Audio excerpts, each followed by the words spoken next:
Yo, thank you for tuning in. Time out with Coach Smith. Make sure you follow us on TikTok at HDUB_radio. Subscribe and like our YouTube at HDUB_radio and catch us live on Facebook at Harperwood Schools.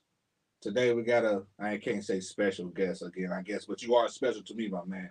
My last guest, our brother, Mr. Spurlock, talking about, hey, man, you call everybody special to come on the show? Yes, you are special because you're part of the circle. You're part of the film, man. Part of the film. Today we got Chef Chris in the studio today. Yeah. We're going to tap that in. Don't worry about all that. You know how we do. But yeah, man, how you doing today, Chef? I'm excellent, brother. Good, man. You know, we ain't gonna hold you in here long today. Just got a couple quick questions for you. You're gonna take the time out of your busy day schedule to kick it with me today. The first question we're gonna start with, you probably get it a lot, man. How many years have you been a chef? Officially, I've been a chef. It'll be 20 years this September. It'll be 20 years that I've professionally been getting a check as a culinary professional. There you go. That's that. Yeah, there you go. Like that was the next sub question was like, how long you been with that official title? You know, so some people call themselves chefs and all that stuff, but they not chefs. They didn't go through the courses. They ain't been on the Michelin. But however, I know you about to jab me and everybody else that's chefs and cooks out there because I call myself a chef too. I mean, being a chef is one of those things. It's such a loose term. Everybody's a chef, but sure. I mean, it don't bother me. I mean, it is what it is. Mm-hmm. You know, it's like you look at it as, you know, and not to get all super spiritual, but it's almost like anybody can call themselves a preacher, right? Right. But you know, there's certain people that are effective. There's certain people that are actually called to ministry, and absolutely. You know, I feel like for me, with what I do as a chef, I think that it goes beyond just me saying that I'm a chef. I think that anybody that's around me long enough can tell how passionate I am about food. And anytime people see me cook or they're around me when I'm in my element, can tell like, oh, like he does that. So I don't have to differentiate by saying, oh, this person is better. You will see.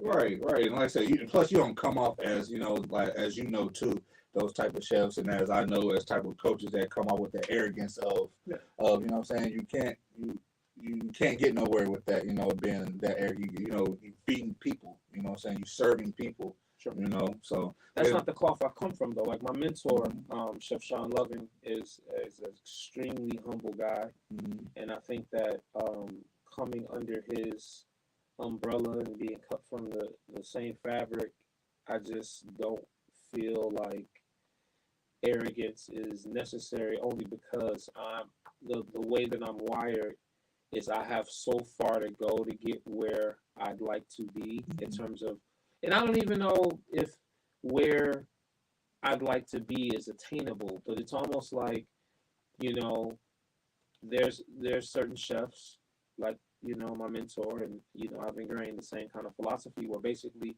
you have this insatiable feeling of striving for perfection, knowing that you're never actually going to achieve perfection, but it's the pursuit of it that makes you, you know, want to be better and want to be better. So because I know that I'm so far from that, it's hard to be arrogant when I see how much I see. I'm my own worst critic, and I see how much needs to be done. So yeah, it's no room for arrogance because everybody can get better every day.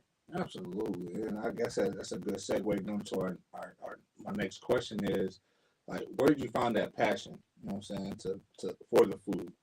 You know, where that passion come from? Well, initially it came from women, and I'll explain. Okay. I grew up in a house with two older sisters, and I had a sister right above me, Keisha, who was in that weird age range where when I was around like 11, 12, like 12-ish, she was like 17, 18. So a lot of her, you know, my sister was like ROTC cheerleader, hung out with all the cool girls, so they would always be over at the house. So I would see all of these, you know, beautiful teenage girls, and I'm this little young, you know, 12-year-old kid looking at all of these girls, and, you know, and, you know, I just to figure out a way to impress them. I didn't have no money. I didn't really have no real talent, so I would just be like, "Yo, I want to eat something." I'd be like, yeah. So I would just go in the kitchen and try to whip up something.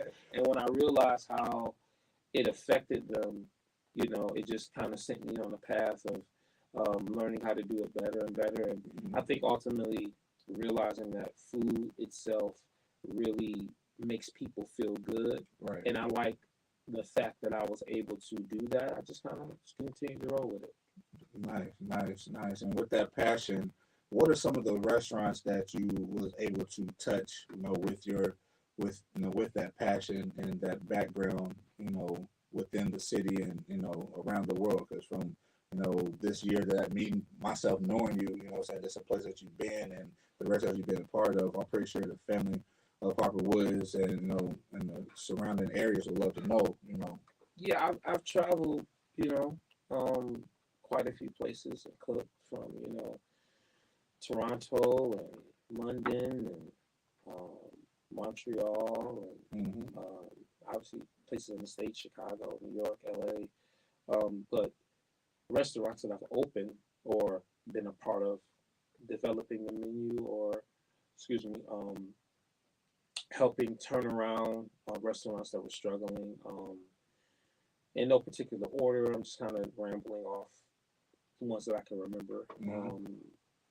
Obviously, I opened Savannah Blue in 2016. That was like my baby. Okay. Very popular restaurant in Detroit. Yeah, popular restaurant in Detroit. I stepped down as executive chef last July, but I'm still, you know, they're still family. Sure. I'm sure in some capacity I'll be back there. You know, whether it's consulting or, you know, creating some new menu concept because you know a lot of my culinary DNA is still kind of interwoven into the restaurant concept. So, you know, I don't know if we'll ever not be tethered together in some way. But Empire just opened. I'm currently there as the executive chef. That's downtown as well on Woodward. Ivy Kitchen and Bar. I consult for them.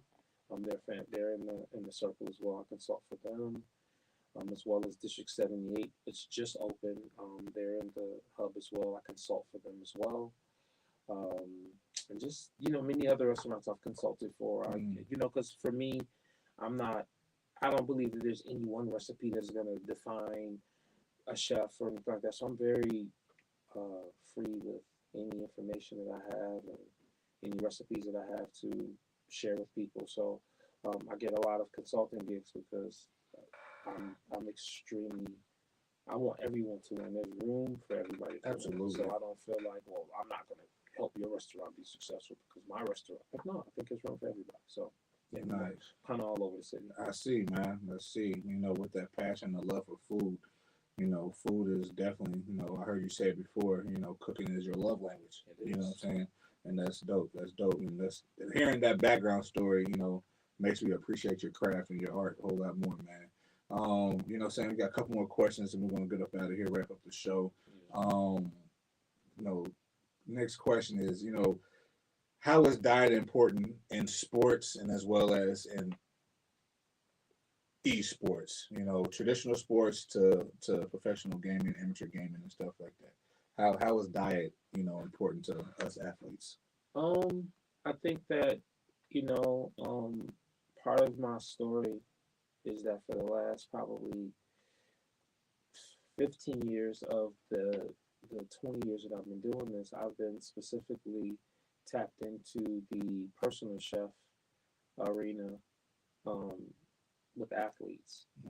And, you know, the client list is, you know, Can we just get one of them? Matthew Stafford. That's Yeah, probably my. Matthew Stafford. But yeah, but I mean, even Brandon Graham, client of mine, Golden Tate, Mike Ganna, Greg Moreau, and Drummond, Joy Bell, Clarissa Shields is still a client. There's a lot of like I said, I've been doing it a very long time. So yeah, for sure. A lot of clients that I've had the opportunity to cook for, and obviously with food, it is fuel. So when you have athletes, an athlete's diet that's a boxer is a little bit different than someone that plays basketball, which is a little different than someone that plays football, which is a little different from someone that plays baseball. I think that the first thing that I always do is I consult with the team doctor and let them kind of guide me on the nutritional aspect of it, because as much as I'm a chef, I'm not a nutritionist. Right, absolutely. And I would never, claim to be a nutritionist or a dietitian. I do have some background just based on my relationship with these clients and athletes and being that I've done it for so long. Mm-hmm. But different players need different things. Absolutely. But I will say that for any contact sport, there's definitely a lot of nutrition that goes into, because they beat up on their bodies. There's a lot of aggression. Now, when it comes to esports, that is all about, cognitive thinking and vision and focus. Yep. And reaction time. And a lot of those things are very much mental, and obviously from a physical perspective, when it comes to like the vision and being able to see clearly and react quickly, there's certain nutrients and vitamins or foods obviously that have these nutrients and vitamins in it that assist in that ability. Things like potassium and magnesium really aid in maintaining that level of focus and that level of attention, because that's really what it's about, is being able to look at a screen and maintain unbreakable focus for a period amount of time, not a long period of time. And that's a very difficult thing to do. And obviously diet is extremely important in any aspect of what we do. Absolutely. Now, as you come in from practice, you eating your little post workout meal. What was your favorite game system that you played, or favorite game that you came in and played, man? What was the last time you played a game system? Well, you know what? I do dabble. I got children, so for sure. I got my son a PS5. Nice. And I also he still plays his Xbox One a lot. But me personally, my tried and true game system, it's the game system and video game together, and I still don't know if I've ever played a funner game. I will literally play it. I literally don't play it because I got stuff to do. Because if I start playing it, I'm just not gonna get off of it. That is Nintendo 64, GoldenEye. Man. That is a classic. That's a classic. You're not the only one this probably last month, man, that said that, that like that 007, that Nintendo 64. I don't know if you linked with it like that, but listen, that GoldenEye 24, I mean that 20 Nintendo 64, GoldenEye 007 was a classic game. It was, man. Classic. I heard that gave a lot of people, but that game turned a lot of people off of video games because the emotions was so much. You know what I'm saying? But it was the framework for what all these other games are doing now. Absolutely. You know what I'm saying? Like that was the first one. That's the OG of all of these like action games. Absolutely, man. I guess with that being said, it seems like that we definitely gonna have to set that up in the game house. That Nintendo 64, that GoldenEye. Me and Mr. Marvel was discussing that for those retro games, especially for our generation, and the generations that was before us, to come in and play and have a great time. So, because gaming is for all ages, that's one of the awareness that I'm trying to bring to it. That it's not just about gaming, But once again, thank you for tuning in to Timeout with Coach Smith. Make sure you follow us on TikTok at HDUB_radio. Subscribe and like us at our YouTube at HDUB_radio, and catch us live on Facebook at Hopperwood Schools. And for my gamers and viewers, like and subscribe TWG_Gamehouse on YouTube. And don't forget, download the Live 365 app to listen to us daily. And we out. Appreciate y'all.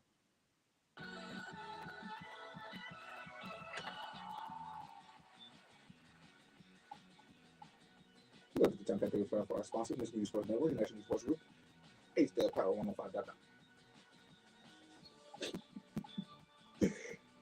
Yeah, man. No.